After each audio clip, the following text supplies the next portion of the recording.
Hi everyone, it's Sally Louise, an opera singer turned indie folk singer-songwriter, and I'm here to tell you about the books that have changed my life. I made a video about the music that has changed my life, and I thought I would talk about the books that have changed my life. As an avid reader, I love books. They have been so important in my growth. They've been so important in my artistic and creative journey. They've bent my mind and changed the course of my life for good. So I thought I would share these books with you in order of when they appeared in my life. Let's start in college. So 10 years ago, let's begin. This is The Gifts of Imperfection. This was recommended to me in college after a breakup I had with my first boyfriend.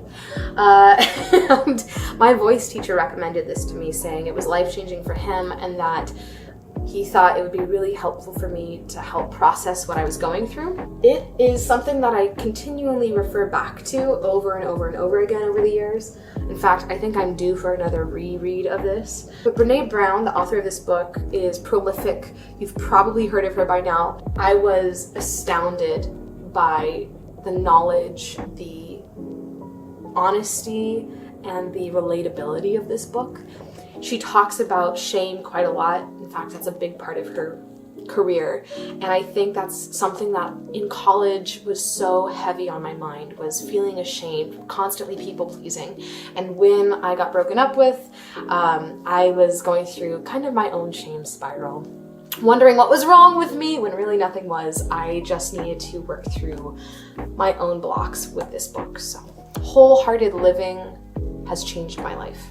Okay, number 2, Mary Oliver poetry.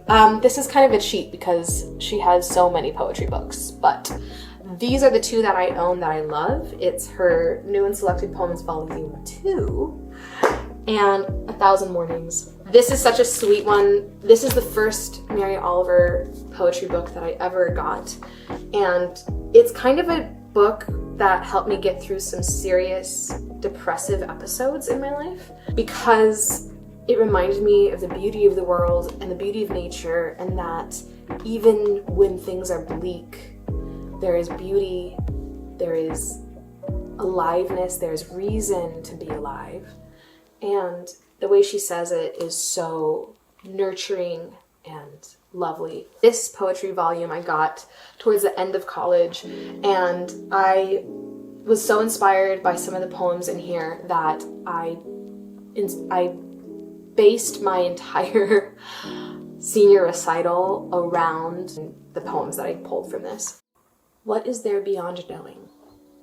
What is there beyond knowing that keeps calling to me? I can't turn in any direction, but it's there. I don't mean the leaves' grip and shine, or even the thrush's silk song, but far-off fires, for example, of the stars, heaven slowly turning a theater of light, or the wind playful with its breath, or time that's always rushing forward or standing still, in the same, what shall I say, moment. What I know I could put into a pack as if it were bread and cheese and carry it on one shoulder, important and honorable, but so small, while everything else continues, unexplained and unexplainable.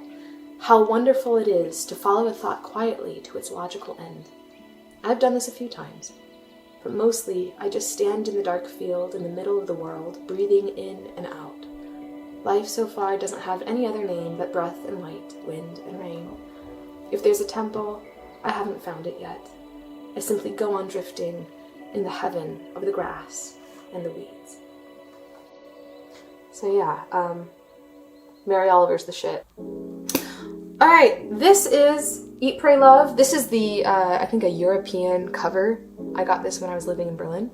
This book has been life-changing for me because it reminds me that life does not need to be status quo or normal or 9 to 5 or hitting the same milestones as everyone else. You are still valid if you pursue the weird path. The path that's overgrown, the path that seems a little scary at times, the path that has the most incredible vistas. Eat, Pray, Love by Elizabeth Gilbert. She's just such a great writer and a great, I guess, practitioner of the soul. She has amazing TED Talks. She's an inspiration for me. So I love this book. It's helped me live a life that's fulfilling albeit unconventional at times. Oh, I love this book. When Women Were Birds by Terry Tempest Williams. This book is so well worn. The pages are yellowing, the cover is starting to fray and bend. I reread it pretty much constantly, where I always have a bookmark somewhere in the book, and all I need to do is pick it up and read from right where I left off. I could put it down for months at a time and come back right where I left off. It is about what it means to have a voice, specifically what it means to have a voice as a woman. And it uses a lot of natural imagery, kind of like how Mary Oliver uses natural imagery to get her points across. Terry Tempest Williams is a Utah writer. She is, I believe, an ex-Mormon now, but she grew up in the Mormon church. She writes from that perspective, and writing from a perspective where it is a very patriarchal religion that does not value women's voices in the same way that other cultures do. She has a very interesting perspective on what it means to have a voice. And as a vocalist, as someone who loves to write, I value my voice so much, and I teach others to value their voice. And this book has helped me rekindle that passion and energy to value the voice over and over and over again. It's also just really beautiful, whether you find it to be life-changing or not. It's just really well written and dreamy. Okay, so that's college books, check. Then I went through a period of time where I didn't read a ton of books that were life-changing, although I read a lot of good books. And then I moved to Rochester a few years later, and I started going to school at Eastman, and my obsession with Bob Dylan really started to take off. And of course, I had to read the autobiography, Bob Dylan, Chronicles Volume 1, which I think is hilarious because it implies there's a Volume 2. And this is written in when?